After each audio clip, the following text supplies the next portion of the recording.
बरीचशी मुलं विविध समस्यांचा पाडा वाचून आपल्या नशिबाला दोष देत बसतात, परंतु मनाचा निश्चय, जिद्द, चिकाटी असली तर आपण आपलं ध्येय साध्य करू शकतो.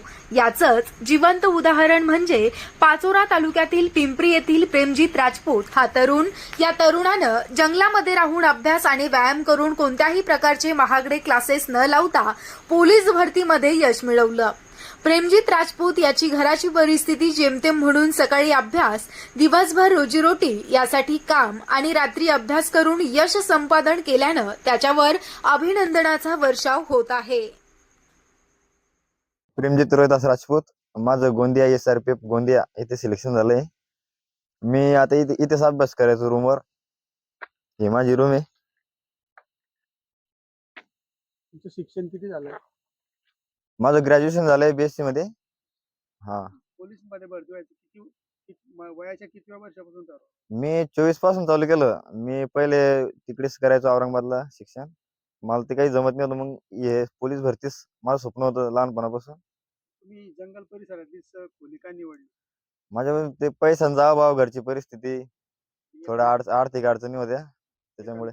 हा, एकांतपणा इथं, आणि माझी रनिंग बी इथंच व्हायची. जवळच अभ्यास व्हायचं सगळं. व्यायाम पण इथेच. हा, व्यायाम करून इथंच रोज व्हायचं. किती तास अभ्यास करायचा?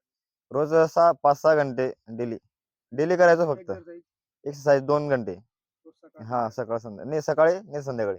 हे करून इतर व्यवसाय, शेती व्यवसाय करायचे, हा, ट्रॅक्टर बिक्टर चालायचं, थोडंफार शेती बीती. वडिलांना मदत करायची. हा, थोडीफार मदत करायची, जास्त नाही पण थोडीफार करायची. किती मुलं आहे अशी की इथे तयार होतात? हे 4 मुलं आहे. आता यांची चालू आहे तयारी चांगली. तुम्ही मुलांना काय संदेश द्याल की शून्यातून सुद्धा विश्व निर्माण होतं? हा, बिना पैशाची सरकारी नोकरी लागू शकते. फक्त कष्ट भरपूर करावे लागतात. मला 5-6-7 वर्ष झाले मी तयारी करतोय. हा, जिद्दाची काठी पाहिजे. तुम्ही पोलीस विभागात का निवडला?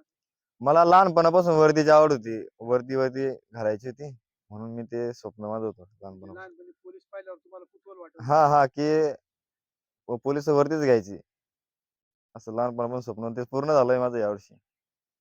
पोलीस झाल्यावर तुम्ही काय श्रेय देणार आहे गावासाठी, मला देशासाठी? मला माझ्यासारखे 10 मुलं तर लावायचे. म्हणजे आता 8-10 जेवढे आता लागले यावर्षी, लागतील काही पुढच्या वर्षी. म्हणजे तुम्ही हा, तयार करताय. हे सगळे पुस्तकं म्हणजे मीच आणायचो, ते मुलांना देऊन टाकले मी सगळे इथले. हा.